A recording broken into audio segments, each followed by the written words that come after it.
वो शुरू में डायलॉग शुरू करने से पहले पूछते हैं, वो भाई आए हो हमारे साथ करने, डील करने आए हो, क्या दोगे भाई? ये कल्चर का हिस्सा। अब देखें फिर ये साजिद साहब, मुझे तो लगता है हमने आगे से कुछ मांग लिया होगा। इन्होंने कहा होगा कि यार कुछ चले, कुछ दे दो अल्लाह के नाम पे। हालत तो यही है, हालत तो यही है, बिल्कुल, इसमें कोई शक नहीं।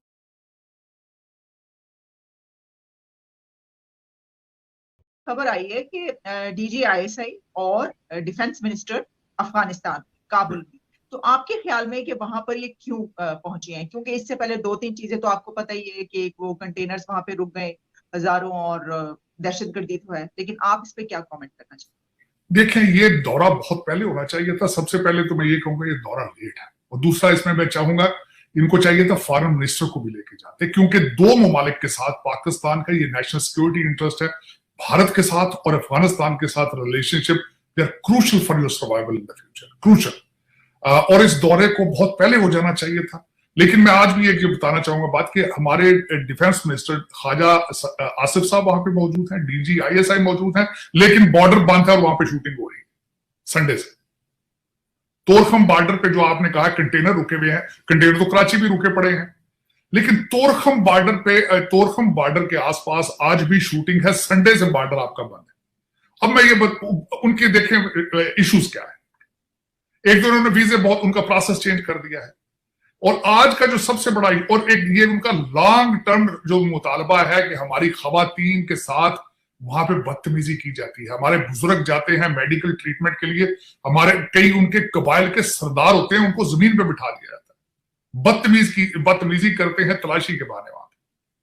दर हकीकत आपको यहाँ पे ये पता होना चाहिए, जो मेरा अपना स्पेकुलेशन है, मैं इसको ये नहीं कह रहा हूं, मेरी स्पेकुलेशन ये है, मेरी पुरानी इंफॉर्मेशन के हिसाब से हमारे Torkham border is one of the corrupt border in the world. वहां पे जो 6-6 महीने के लिए अफसर लगते हैं ना, एक तो वो खुद पैसे बनाते हैं, ऊपर भी पैसे देते हैं, बिलियन रो के निकलते हैं 6-6 महीने में। एक तो ये बात है वहां पे। लेकिन अगर उनके उनके वीजे को प्रोसेस को आप सिंप्लीफाई नहीं कर सकते, आप वहां पे लाइनें ठीक नहीं कर सकते, आप वहां पे रिस्पेक्ट और माहौल, सबसे बड़ी उनकी एक जो है उनकी कंडीशन है कि हमारे लोगों को उनके साथ तमीज। आपने वीजे बंद कर दिए, पहले तो वीजे नहीं थे, और फिर वीजों में भी ये किया है कि डिस्क्रिमिनेशन करते हैं। कंधार के लोग पाकिस्तान में ओपन आ जा सकते हैं, दूसरे सारे अफगानिस्तान के लोगों को वीजों की जरूरत है। और सबसे बड़ी बात है कि वहां पे सुना $1000 का काबुल के अंदर जो वीजे लेते हैं, $1,000 लोगों को दे के तो वो वीजे चल रहे हैं ओपन, सारी चीजें। और फिर इसी तकलीफ की वजह से पिछली दफा भी जब 6 बंदे वहां पे मरे थे, उसकी सबसे बड़ी वजह यही थी कि वो कहते हैं हमारे लोगों के साथ बदतमीजी, रिस्पेक्ट नहीं है, खवातीन के साथ बदतमीजी। इनको पता है सारे कल्चर का कि अफगान कल्चर क्या है, वो नई बातें तो नहीं। लेकिन ये कि जिस तरह आपका इस वक्त every institution in Pakistan is collapsing. पहले एस्टेब्लिशमेंट को नंगा किया हमारे अमीरुल मोमिनीन ने, इस वक्त अदलिया का जो है रोजाना वीडियो निकल रही है, इस वक्त बिल्कुल दूसरा अदारा भी उसी जगह पहुंच रहा है। बच्चा बच्चा, कभी वो दामाद कोर्ट कहते हैं, वो हैशटैग चलाया जाता है लाहौर हाई कोर्ट के खिलाफ दामाद कोर्ट, कभी कुछ और लगाया जाता है, सारा कुछ में। इस वक्त वो दूसरा इंस्टीट्यूशन है जिससे आप पहले भी वो उन्हीं अदालतों को, मैं ये पहले भी अदालतें को अच्छी नहीं थी, 139 में से 130वां नंबर था दुनिया में इनका, लेकिन अब मेरे ख्याल में आपका कोई नंबर कोई 100 नहीं 239 होगा, क्योंकि जिन हालात में आप चल रहे हैं। अगले दिन जो है वो खान साहब अमीरुल मोमिनीन जो वो पहुंचे हैं हाई कोर्ट लाहौर में, तो वो अदालती पेशी तो नहीं थी, वो लग रहा था जिस तरह हाई कोर्ट में जलसा मिलकर जजों के साथ किया हुआ, बल्कि कई रिटायर्ड जजों ने उसके ऊपर प्रोटेस्ट किया है कि यार ये क्या हो रहा है। और दूसरी तरफ जिस तरह खाकान अब्बासी के साथ सलूक किया गया, वो भी साबिक वजीर आजम है, जो उसके साथ किया गया। तो अदलिया के भी अब कपड़े उठे, पहले एस्टेब्लिशमेंट पर चारपाई के नीचे घुस गई थी, अब अदलिया भी कहीं चुपचाप हो जाएगी। कल तारड़ साहब ने उसके बारे में जो प्रेस कॉन्फ्रेंस करके 2 जजों के नाम लिए हैं कि 2 जज सुप्रीम कोर्ट के हैं जो इस वक्त नवाज नून लीग को विक्टिमाइज कर रहे हैं।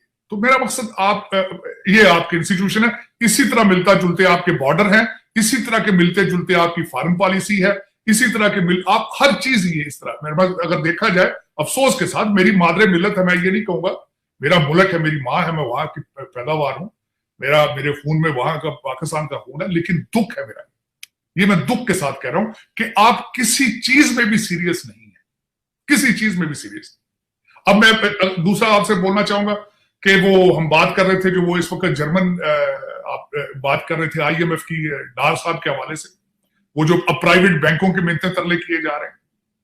मैं सब उसमें डार साहब, मैंने उसके बारे में जो आर्टिकल था डान का पढ़ा कि उन्होंने बताया है, अपनी क्लैरिफिकेशन डार साहब ने की है उसमें कि भाई मैं खुद एज ए फाइनेंस मिनिस्टर माजी के अंदर IMF के जितने हमारे रूल्स रेगुलेशन थे या जो कुछ भी, मैं उसको फुलफिल करता रहा। मेरे ख्याल में उनको सबसे बड़ी सफाई देनी चाहिए थी। अगर आपकी सबसे बड़ी सर्टिफिकेशन ये है, अगर टिम हॉर्टन की लाइनों की तस्वीरें दिखा देते ना IMF को, तो उसी पे उन्होंने अप्रूव कर देना था इस बैंक। उनको ये बता दें कि देखें भाई, लोगों के पास करप्शन के डॉलर और पाउंड बेसमेंटों में पड़े हैं, हुकूमत के पास कुछ नहीं है, लेकिन 61 इयर्स का टिम हॉर्टन का रैकेट टूट गया। तो उन्हें सारी आपकी इकोनॉमी की समझ आ जानी थी कि भाई ये V8 गाड़ियां जो घूम रही हैं सियासतदानों की, जजों की, ये आपके जितनी स्टैब्लिशमेंट की, देखे ना, मेरा मकसद है कि किस 3 शहरों के अंदर तो इस तरह मैं समझ रहा हूं दुबई का नंबर आप काट जाते, करप्शन का इतना पैसा है। जी साजिद साहब, ये जो आप बात कर रहे थे, ये जो खबर है ना बिजनेस रिकॉर्डर में पब्लिश हुई है, जिसमें कहा गया रॉथशाइल्ड कोर्ट एलिगेशन मीट्स डार डिस्कसेस रोड मैप। तो मैं ये सोच रही थी, एक तो इसके ऊपर ये एतराजात शुरू हो जाते हैं कि जी ये तो जूस की है, ये तो यहूदियों की है, ये तो ये आप जानते हैं, उनका इस रोड मैप से क्या ताल्लुक है? तो क्या आप उनसे पैसे लेने तो मुझे थोड़ी सी हंसी उसमें आई आलिया, हंसी इसमें आई मेरी कि एक तो वो जूइश फैमिली है, बड़ा लंबा उनकी हिस्ट्री है वेल्थ में, जर्मन फैमिली है जो जिनसे अब आप जिनके घुटनों पे पड़े हैं, और जो पड़ा हुआ है जो मिस्टर डार साहब, उन्होंने आकर हमारे अमीरुल मोमिनीन को काउंटर करने के लिए जब वापस आए, तो सबसे पहले उन्होंने क्या काम शुरू किया था? सूद फ्री इस्लामिक बैंकिंग।